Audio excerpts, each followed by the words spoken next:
흉기 배달의 메시지. 섬뜩합니다. 한동훈 주소의 힌트는 어디서 얻었을까? 일단 한동훈 장관의 아파트 현관문 앞에 누군가가 찾아가는 일이 반복되고 있습니다. 특히나 한 장관이 없을 때, 아내와 딸이 있을 때 등 누군가가 찾아오고 흉기까지 들고 간다면 한 장관이 아니더라도 모든 사람들은 섬뜩할 수밖에 없을 것 같습니다. 영상으로 보시죠.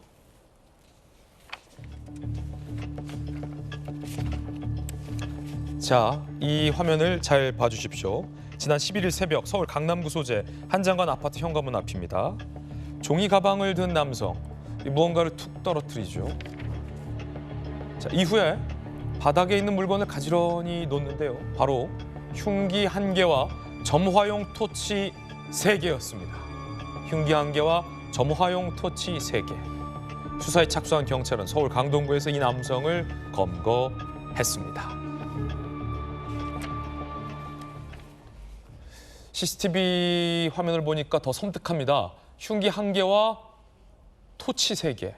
과연 이 남성은 이 흉기를 왜 들고 간 걸까요? 40대 남성 A씨. 인터넷 매체가 공개한 한 장관의 집 주소. 그 인터넷 매체는 당시 취재를 위해서다라고 주장한 바 있죠. 그걸 통해서 한 장관의 주소를 알고 찾아갔다. 범행 전 사전 답사로 동선을 미리 정했다. 엘리베이터 대신 CCTV 없는 비상계단을 이용하는 용의 주도함까지 보였다고 합니다. 경찰은 특수협박, 주거침입 혐의로 구속영장을 신청한 상황입니다. A씨, 2년 넘게 나를 괴롭히는 권력자 중 기억나는 사람을 찾아가 심정을 표현하고 싶었다라고 경찰 조사에서 진술을 했다고 합니다.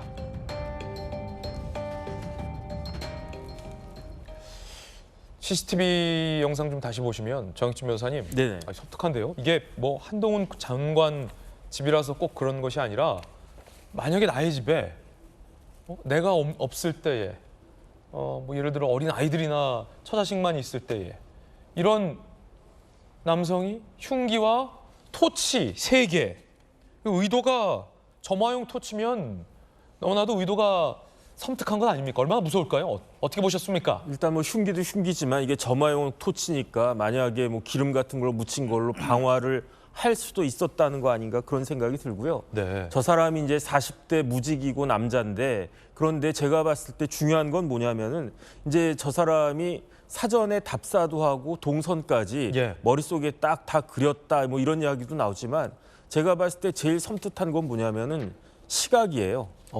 새벽 3시라고 그랬거든요. 새벽 3시예요. 그런데 새벽 3시에 저는 처음에 어떻게 생각을 했냐면 둘 중에 하나 아니겠는가. 예컨대 이제 그 입주민일 수도 있고 그다음에 두 번째는 뭐 이제 뭐 배달을 한다든지 아니면 입주민들 따라가지고 슬쩍 묻어서 들어갈 수 있잖아요. 예. 저희 집도 허술하지만 이런 게 있거든요. 그 비밀번호 눌러야지 그 현관 안으로 들어올 수가 있는데 그럴 때 다른 사람이 뭐 누르면 이렇게 쑥 따라 들어오고 그럼 누가 신경 씁니까? 예. 그럼 뭐 그럴 수도 있겠다. 그런데 한동훈 장관이 사는 아파트는 그것보다 훨씬 더 강화된 그게 있다라고 저는 알고 있는데 뭐 그래도 그럴 수 있겠지라고 생각을 했는데 누가 새벽 3시에 들어가겠습니까? 그러니까 저 사람은 비상계단 등을 통해서 미리 그때 새벽 3시에 침투를 했든지 아니면 다른 사람을 따라 밤에 들어왔어도 몇 시간 동안 이렇게 웅크리고 있다가 새벽 3시에 저 CCTV에 찍힌 시간이 새벽 3시라고 하니까 그러니까 굉장히 섬뜩하구나 일단은 그런 생각이 들고요. 그런데 저 사람이 뭐라고 이야기했냐면 2년 동안 자기 자신을 괴롭힌 권력자한테 자기의 의사를 표현하고 싶어서 저런 행동을 했다라고 그랬단 말이에요. 그러니까 권력자가 자기 자신을 뭐라고 그럴까 괴롭히고 있다 이런 이야기를 했으니까 참 좀 정신 상태도 약간 좀 독특하다 이상하다 이런 생각이 들고요. 제일 중요한 건 뭐냐면요.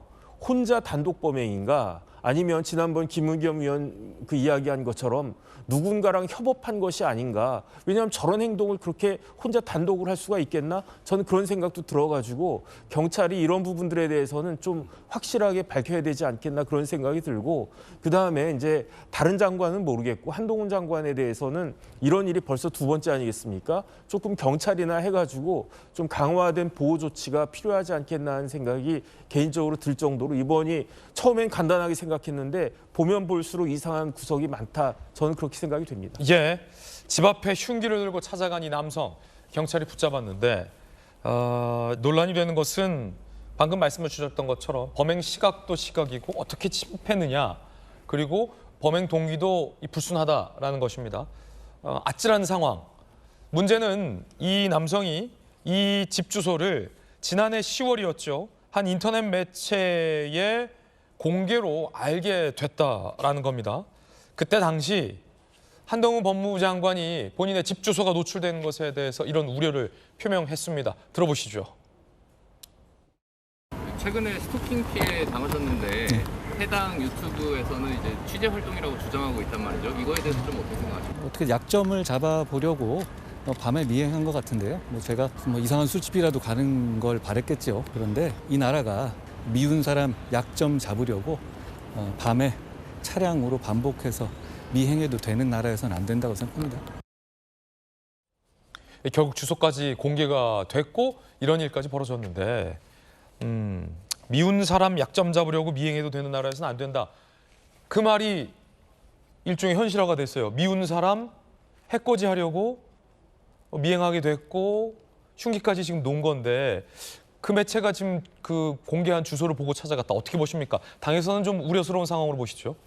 굉장히 심각하죠. 지금 우리 정치권이 뭐 제대로 된 역할을 못한다고 비판을 받고 있긴 합니다만은 너무 극렬하게 대처하다 보니까 이런 일이 생긴 것 같아요. 그리고 우리 지금 얘기하고 있는 인터넷 매체라는 게 당시에도 그냥 뭐 취재라는 목적이라고 얘기를 합니다만 과연 그게 취재인지 잘 모르겠어요. 작년 11월 말쯤으로 제가 기억을 하는데 그 카메라를 영상 카메라를 갖고 가서 현관문 통과하고 집 앞에 가서 막 두들겨요. 문을 꽝꽝꽝꽝.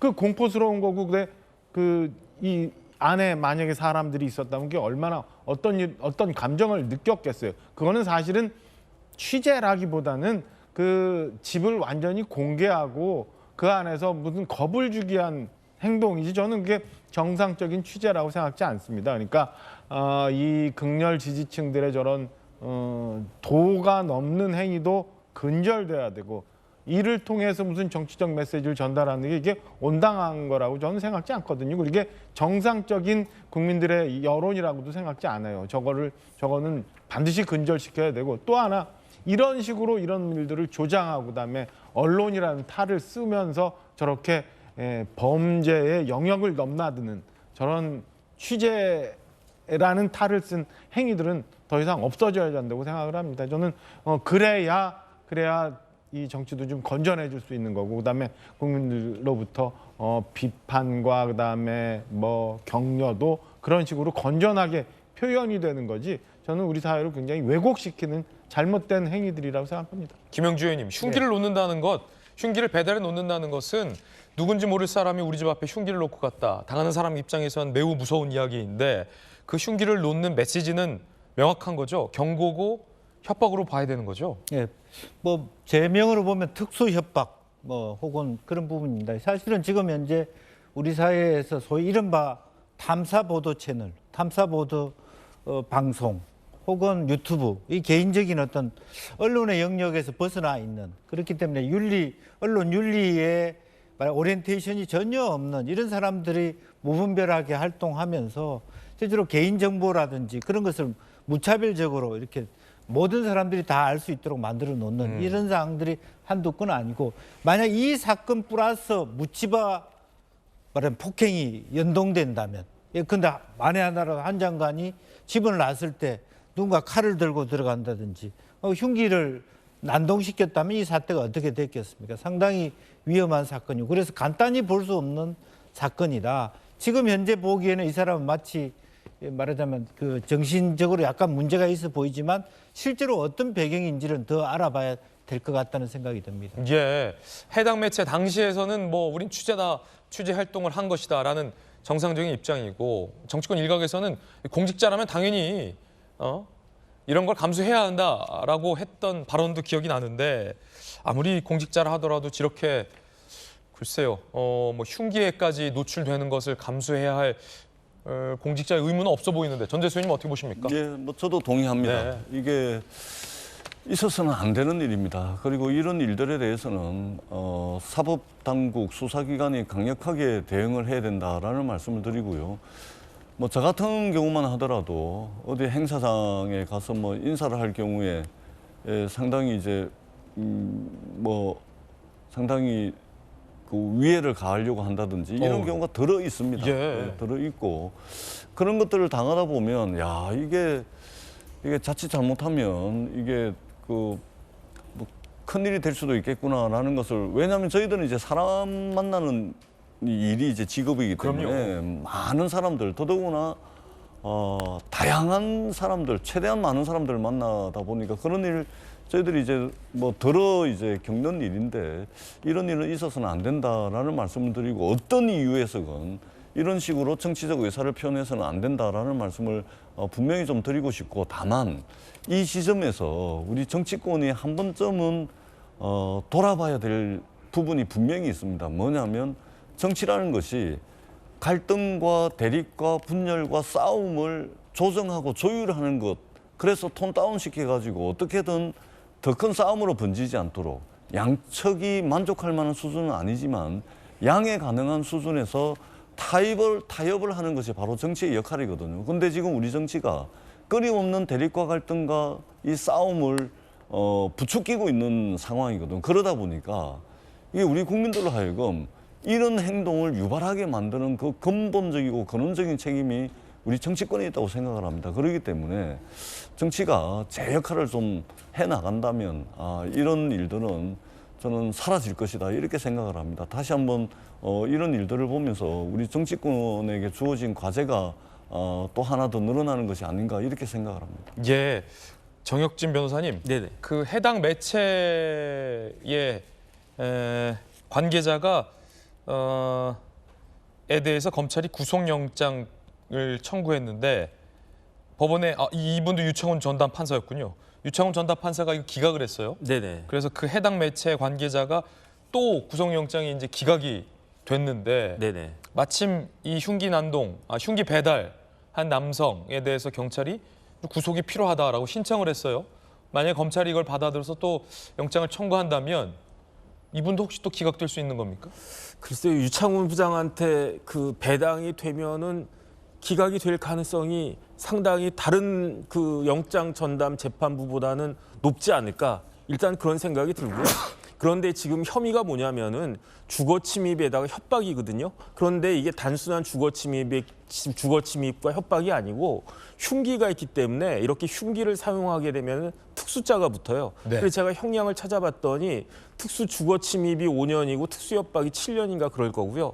이걸 같이 했기 때문에 이걸 상상적 경합을 하면 최대 10년 6개월까지 징역에 처해질 수가 있고 양형 기준에 따를 때에도 이런 특수 협박 같은 것들을 계획적으로 저지르게 되면 이건 가중 요소가 돼가지고 실형이 나올 가능성이 굉장히 높거든요. 그렇기 때문에 이 부분에 대해서는 상식적으로는 구속영장이 나올 가능성이 굉장히 높은 사건인데 네. 그런데 한번 생각을 해보면 이런 정도 사건 가지고도 구속영장이 나왔는데 지난번 이재명 대표 그 많은 혐의를 가지고도 구속영장이 안 나온 거니까 유창훈 부장한테 또 문제가 되면 그다음에 지난번에 이제 그 유튜브 해당 유튜브 그것과 관련해 가지고는 사람이 우르르 갔다고요. 우르르 갔을 경우에는 이게 단순히 형법으로 간 게 아니고 폭처법으로 폭력행위들 처벌에 관한 법률에 따른 주거침입과 뭐 그런 쪽으로 갔는데 그럼에도 불구하고 그때 구속영장이 기각이 됐었으니까 이번엔 또 어떻게 나올지 이런 부분들도 한번 그 결과를 지켜봐야 되는 것이 아닌가 그런 생각이 드는데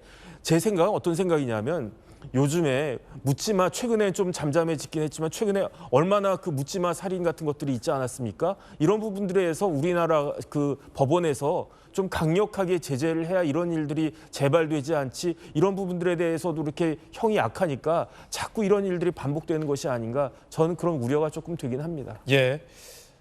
흉기 사건 영장 전담 판사는 이제 이민수 영장 전담 부장 판사로 배정이 됐다라는 소식도 전해드리겠습니다.